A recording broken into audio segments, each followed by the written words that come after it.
Hi, everyone. How are you doing? I hope you all had a great week and everything in Canada and Calgary, Alberta. We've had awesome weather. It's been great to be outdoors and walking the dog, and it's just been lovely weather. And I've really enjoyed being out there and visiting people. And so, thank you and welcome again. And today, our topic is what to do if you or a loved one has been scammed.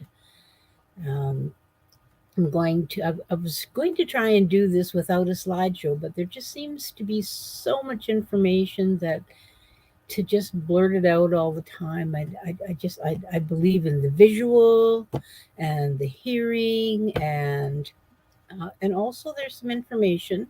If you happen to have your smartphone available, then you can do a screenshot of a couple of the pages that I think that would be of benefit. And also you can use print screen on your computer or laptop if that's what you're using as well. So I am going to share my um, PowerPoint, but I do have to say I seem to be having some technical issues because when I look at the PowerPoint, it looks great, it looks good, but when I see them on the screen when I'm presenting, they're not quite as clean as they are in the as they are on my computer. So I do apologize for that ahead of time. If you would like a copy of the PowerPoint, please, any of the presentations that I do, you are more than welcome to ask me for the PowerPoints and also for the speaking notes. And as well, the information is on YouTube. I'm still trying to work out the perks on how to get all of that out there, the YouTube, but I'll get there. So I'm going to add the PowerPoint, and thank you so very much for everyone who is here. So here we go. The slide is so, like I say, we are Scam Prevention International, and I'm excited to be here because I think, I have heard, since I've been involved in this, I have heard so many people talking about that they don't know what to do when they have been scammed, or if they hear somebody who's been scammed, they really don't know what to do, what to tell them, how to approach them. And it is something that it is difficult. I mean, because first of all, you're shocked that this happened to somebody that you loved, and that it was, and then that they were scammed. And I always ask that, please, if you can.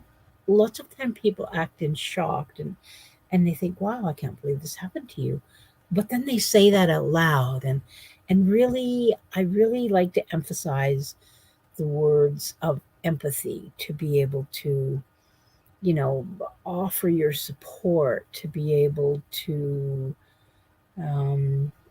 not look so shocked that it did happen to them. And sometimes, if you know of a story that someone had that you would be that someone told you about being scammed, or you please feel free to use any of our stories, or please feel free to refer them to us, to Scam Prevention International.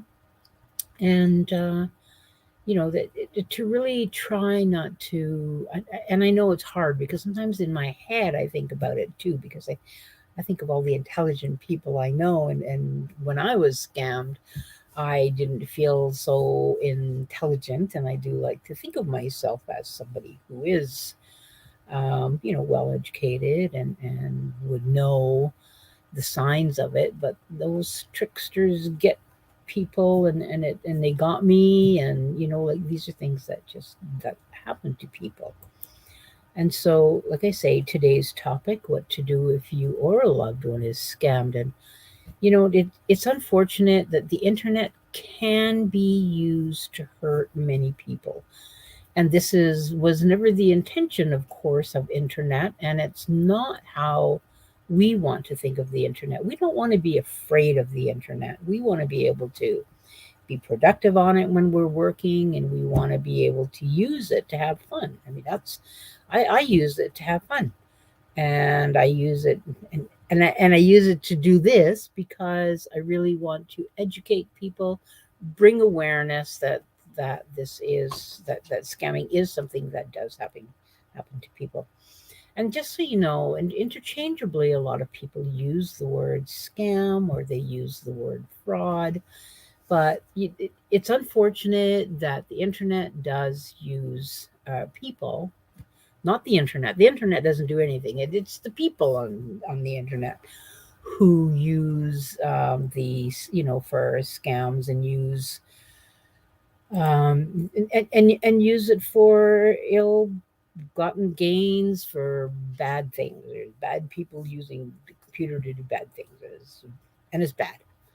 So, and there are many ways in which a person can be scammed and have been scammed. So, I'd be curious to know of the people who are here, of how many of you have been approached by someone who has said that they have been scammed, or someone who, or if you've been scammed. If you could just type yes in the chat box. That doesn't mean that it's been you who's been scammed, but just that you or someone you know have reported that you have been scammed.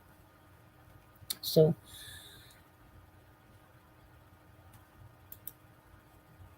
who is Scam Prevention International? Well, we are an organization who's very passionate about bringing awareness of scammers and other cybercrime to potential targets and victims. Now, targets are when people find your number. They don't know it's you, they just know it's a number. And those are the ones that come flying across your email, your text, um, your home phone. Those are targets. It's when you start to correspond with them that you become the victim. Because, like when you're getting those robocalls, it's irritating, and sometimes people will swear at them, or they'll say, "Hey, I know you're a scammer." And my thing is always that people should never engage, because once you engage, then you become a victim, because it has shown that it has affected you, and usually in a negative way. Because if you're cursing and swearing at the other person on the other end, whom you absolutely don't know, or whether you know them or not, it it's affected you in a negative way, and so then you become a victim.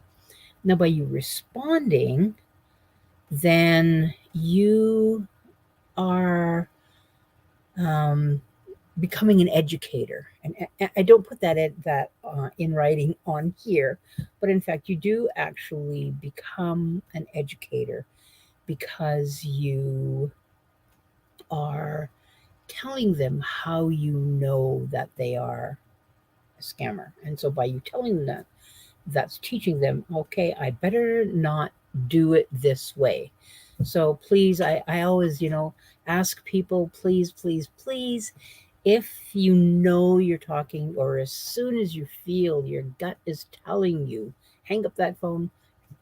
Do that even before you heard your stomach saying that. Like if someone's calling you, definitely yes, yes, hang up. Um, Hi, Cheryl. It's so awesome to see you on here today. Thank you for coming. I appreciate that. And I today we are here to talk about what to do if you or someone has been frauded. And I say frauded or scammed. I don't even know if there was such a word as frauded, but if somebody has taken any information from you and used any of your information. So that's why we are here today. So some of the things are, if you have paid a scammer, like, and that's whether you knowingly did it well, you wouldn't do it at the time of, but sometimes, people will pay something with their debit card or with their credit card.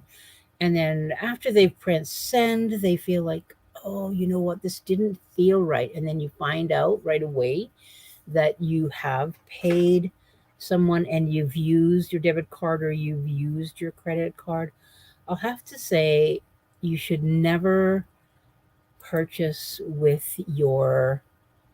um, with your debit card, because usually if you've paid with your debit card, you've lost the money. But if you paid with your credit card, usually credit card companies will stop the payment or will reimburse you your money back. So if you've paid with your debit card or credit card, please contact the bank or company that you paid and tell them that there was fraudulent charges and ask them to reverse the transaction and to give you your money back.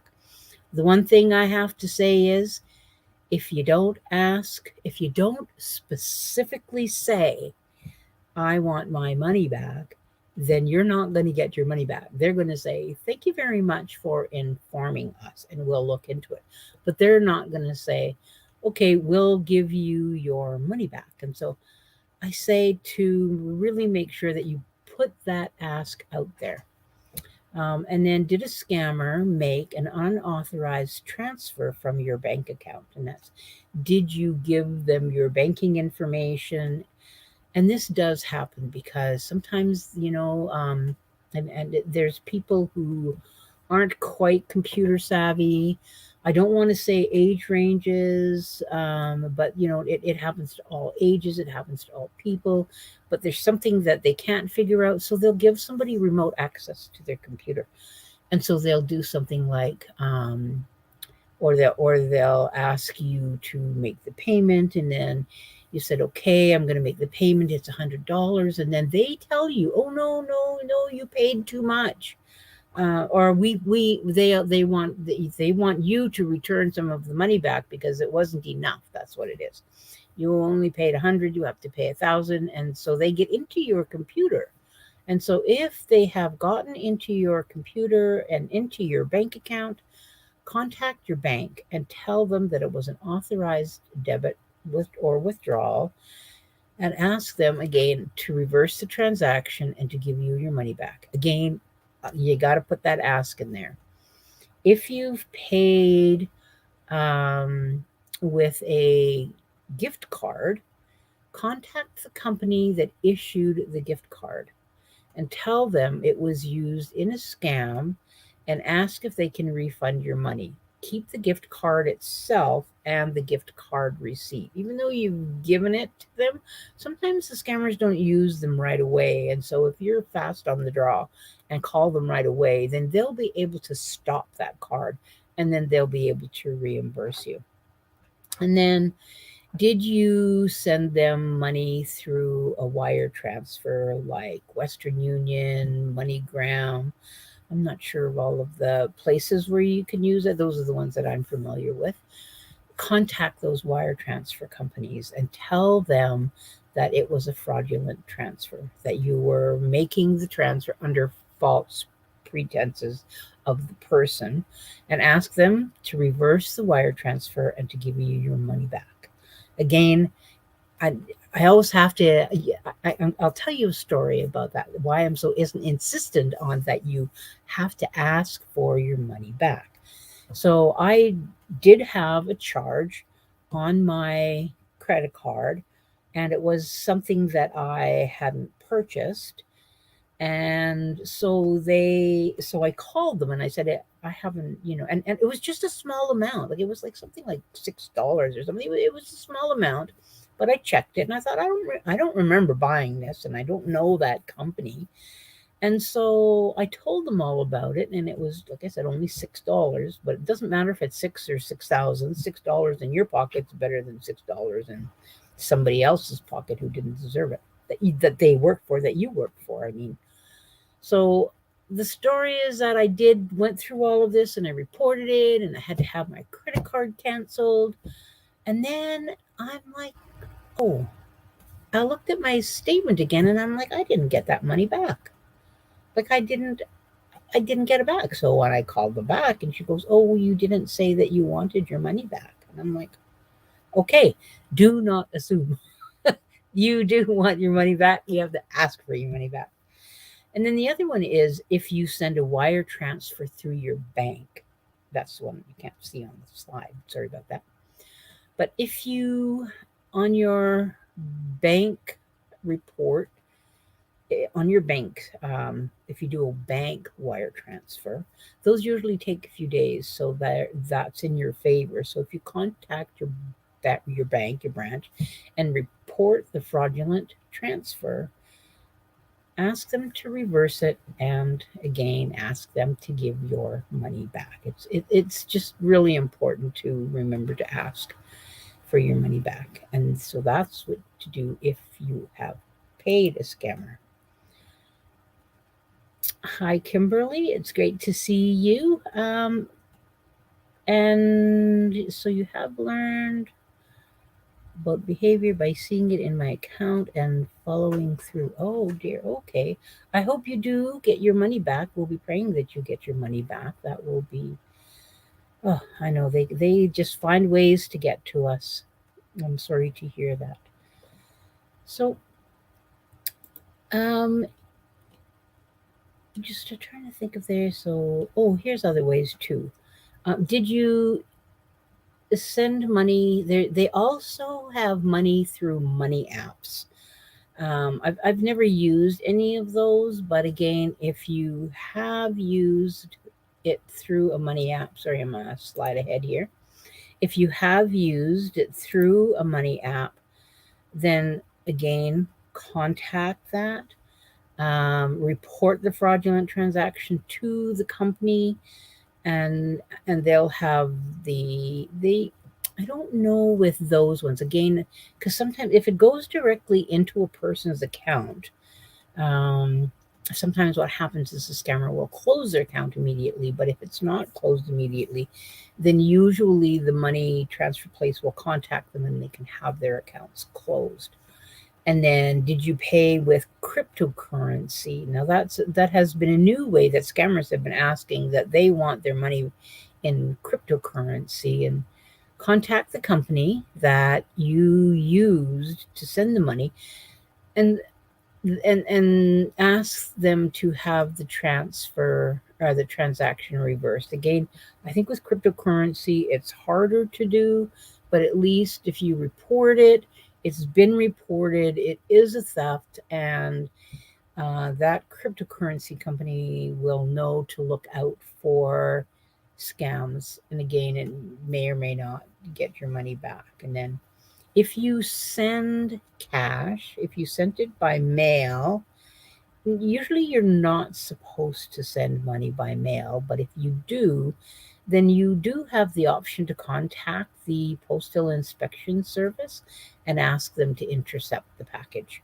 and or the mail. And so that can be done through whichever country that you are in. So if it's in Canada, it would be the Canada Post. In the US, it's the US Postal Service Package Interception. Um, and I think that's what it's called. And then it's you would be able to do that. You'd be able to contact them. Now, if it's through like UPS or what if I can't remember all the other ones? Okay, if it's through an organization like UPS or another delivery type of service, contact them as soon as possible and let them know and ask them to intercept the package as well.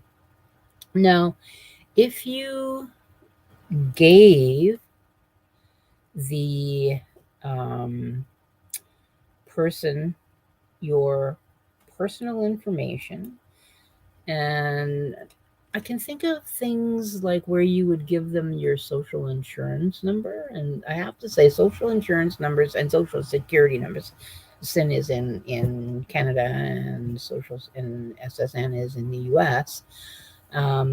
If you are looking for a job sometimes, and you're doing it online, and of course you want to get paid, and you know that you have to have with employment and employers, you have to give them your social insurance number. So if you know that, or you have found out that it is a false company that you have given your social insurance or social security number, do contact, in Canada, it would be canada.ca. And in the US, if you've given your social insurance or social security number, then contact, it's called identitytheft.gov. And each country has a different process of what they would do. So I didn't want to follow through on different ones. Now, if you gave your information, your user and your password to a scammer, change it immediately. If you use that password anywhere else, don't use it. And I'm going to use an example. My grandson, when he was 18 a few years ago, his name is Matthew. I used to use his name, Matthew 18 was what I used. And I checked it out, and it turned out that Matthew 18 was used 500, and I can't remember the exact number, close to 600 times. So definitely that was a name that I absolutely do not, cannot, will not use. So really, it's important to make sure that you do have strong passwords. So always use password authentication. And oh, I know it's so. Oh, FedEx. Sarah Kimberly, I see yours in regards to the delivery company. Thank you, FedEx. That's the one I was thinking of. Um, Back to password protection. I know it's really frustrating because sometimes you don't have your phone, and um, you need a code. And so you have to, find your phone. You have to look upstairs, look downstairs, because you want to do this transaction on the internet, but you can't because you don't have access to the code. Really, you should never ask people to give you that code, because they can go online right away faster than anything I know. And they can use that code before you even get a chance to put it in and press send. Some people are really quick. So make sure that you or have it changed so that they send it to your email. And I know password authentication is an extra step, an extra process, and multiple authentications is even better, but it is going to protect you in the long run. Would you rather be spending your time, that one time, getting the authentication code, or multiple hours and days and months trying to get your identification back? So really take that time to do the authentication. Change your passwords regularly. Now, I guess regularly is a word that you can choose how long like some people do it monthly, some do it every 6 months, some do it annually. Whatever regularly means to you, then yes, absolutely do it regularly. I can think of passwords before I started in this business. I used to keep my passwords for years. Some companies don't let you do that. You're not allowed to keep your password. And then use a password manager. There's some that are free online that you can download, but do ask people about them, because scammers also have password managers out there also. So you do have to type in the information yourself.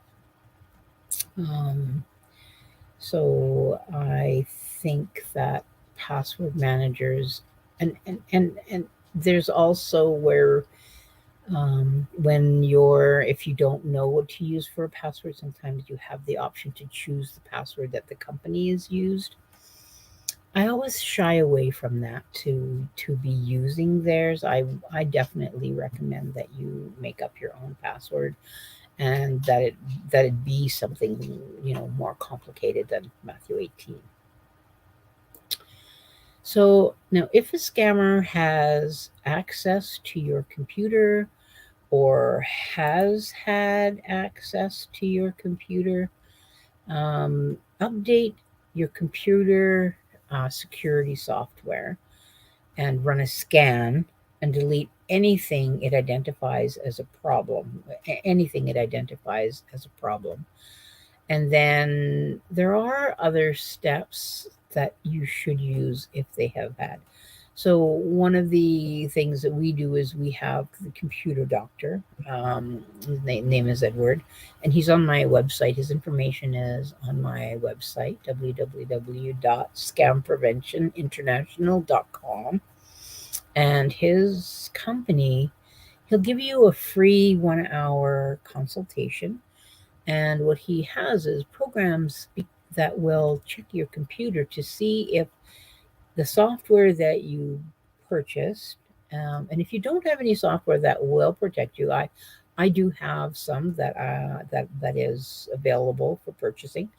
But if you don't have any, or if you do have and you don't know, or you think you know what it is, these are all the things that you want your software to have to protect your computer, then you need to make sure that it is running, because I don't know how it happens, but sometimes something happens and your software isn't doing what it is that it should be doing. So you should be having your computer checked out periodically to make sure that the software that you purchased is doing what you think it should be doing, and also doing what you did purchase to buy. And so the other thing about having the computer protection is having it so that you get real time notification. Does your computer antivirus software give you real time? So that means if someone say you did give your identity to someone, your credit card number, they were a scammer and they used it right away, and it was determined that it was a scammer, then you would be notified right away that it was being used, and then it would be, and then you would have the option of what to do.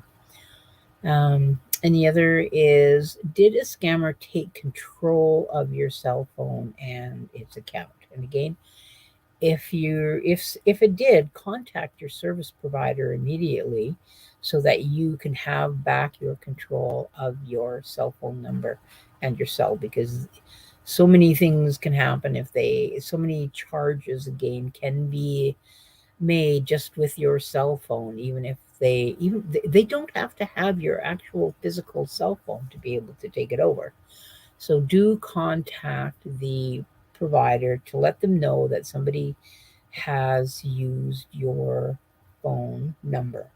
And also, while you're doing that, make sure you check to make sure that your credit card, your bank, and any other financial accounts, make sure that they did not have any unauthorized charges or changes on them. And do contact and I'm going to give you the places to contact. I think that's on my might be on my next slide. Yeah. Yes. So do report the scam. And this is where I'm saying, I should have had you take a screenshot of the other one about the government, the Canada.ca and the identity theft.gov for the US. But do take a screenshot of where to report the scam. So this is where you would report it in Canada and in the US, in the UK, and in Australia. And on my website, www.scampreventioninternational.com/resources. At the bottom of the page is a list of, the list isn't there, but if you click on the link, you will get a list of all the countries of where you can report the scam that has been done, or you can contact me at Darlene at scampreventioninternational.com. And let's see. On my Google account, I have something called Password Manager, and it notified you of places where your password should be changed because there is a possibility that it may be compromised. That's very good, Kimberly. That's very, very good. And when you get that information that your password has been compromised, do change it immediately. It's something that has to happen, and it does need to be changed immediately.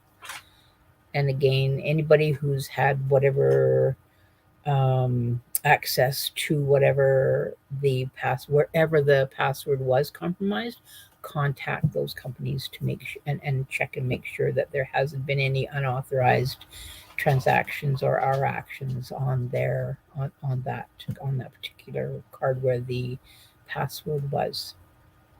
So, yes, I want to thank you for joining us today. I have to say, there is much more that a person um, needs to know about the different about what to do if you are scammed or if you know of someone who has been scammed. And again, at the beginning, in case you weren't here at the beginning, I did want to mention that if someone does report to you that they've been scammed or you've been scammed or they know of someone who's been scammed, empathy is the first thought emotion. And I know lots of time it's shock that this did happen to somebody, and empathy should be the first thing, so that so that a person isn't feeling like they are, that they're stupid. I mean, when I was scammed, I felt stupid. I felt my self confidence go down. I felt I just felt really bad about myself, and I know that um, you really need to find a way to be empathetic to people who have been scammed and also talk about it. If it was you or if it's somebody that you know, encourage people to talk about it and encourage them and let them know that these guys, women, and men are boys and girls as they start out to be, are trained. Like they are trained to catch you at your most vulnerable moments.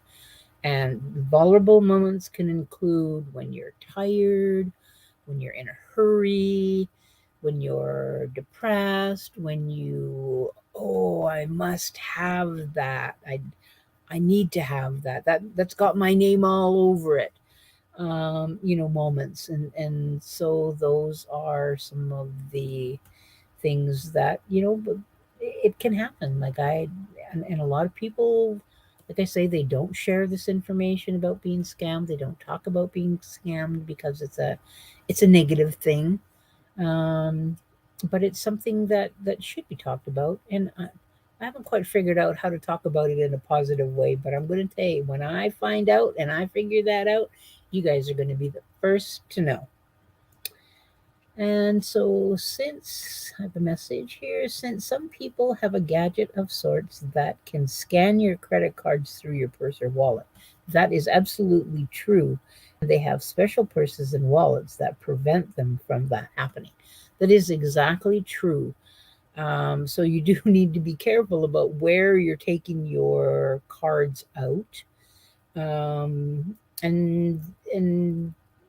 it's and I don't want to be the world. I don't want to, that the world is a scary thing, but people do need to, be cautious. Don't be holding out your credit card or don't be holding out your cash. Or it's really important to be responsible and be aware of your surroundings when you are out and about, and do have fun. Like, continue being on the internet. And this is why I'm continuously saying the same things over and over, so that it will become second nature to people, of those who hear. It's a second nature for them to know, oh, I better not click on that. It's not that they can't have fun while they're playing their games or while they're doing a search for something, or while they're opening their emails or on their texts. I just want it to be second nature that don't click on an email link. Don't click on the text link, and follow your gut. If it doesn't feel right, if it's too good to be true, all those kinds of sayings, like they're there for a reason. And don't be afraid to say no. If somebody, it, I always say that the scammers take the best of us because like if we're kind, we're caring, we're giving, and we're loving, and we want to help people, they're there to take all they can, and it's usually not reciprocated except by awesome words that they can make you feel so lovely and wonderful. um, but don't be afraid to hurt people's feelings. There is a quote, and I don't know it exactly, but I should. But it's something like, and I know that the quote was from Toby Mac. That he's a Christian artist, and he said that sometimes being too kind can also hurt you. So you need to really be responsible, be aware of your surroundings, and so let's continue to live stream to make ourselves stronger and less vulnerable. And as the scammers learn new tricks, I will bring up the information. Kimberly last week brought up about food delivery scams, so I posted an infographic on that last week. So do look up that one. That one was quite. I was surprised that the. I wasn't surprised actually because I hadn't heard of it either. So I really thank you, Kimberly, for bringing it up because I posted it on all of my social media and people were saying, "Oh, that's a new one. I didn't know about that." So, if you hear of any scams, anything new, anything old, because sometimes even old stuff, the scammers have found a new way to rejig it so that it's a new way, especially now with everything being electronic. Please do send that information to me. I'm always looking for new stuff. I'm looking for stuff that's happening today and every day. And so, yeah, please do stay in touch so that we can put these guys out of business. It's a $6 trillion a year in 2021. Scammers, cybercrime took made $6 trillion. So that worked out to the scammer industry is making $190,000 a second. So yes, that's what our goal is to let's put them out of business. So let's stay in touch. I know I normally do this on Tuesdays, but next week I would like to do a Valentine's special. So it will be on romance scam and on social catfish.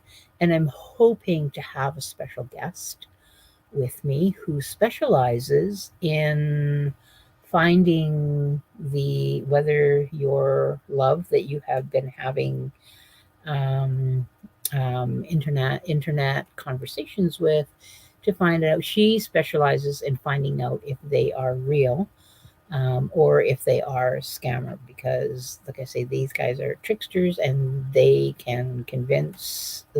That's I think that's where the saying, you can sell ice cream.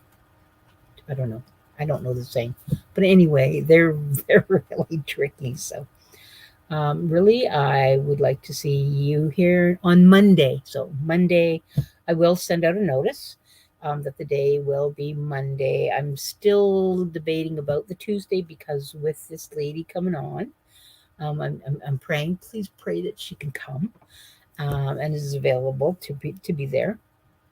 I'm hoping that on the Tuesday we can do a follow up of a conversation about what she had said and what people should be doing as after the fact of after being scammed by a romance scam.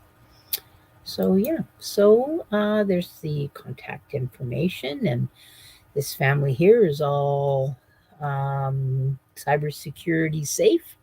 They're all happily using their devices. So please do stay in touch. Please check out my webpage. please check out the resource page. Yeah, and also thank you for watching, and don't forget to, if you happen to go on the YouTube, please subscribe. And on Facebook Scam Prevention International, and my personal page, I have it on both, to do like, and please do share, and please do comment. So thank you very much. I really appreciate you coming out, and I'm hoping that next week we will have our special guest, and it'll be Valentine's special. So thank you very much. Okay, have a blessed day, everybody, and thank you for coming.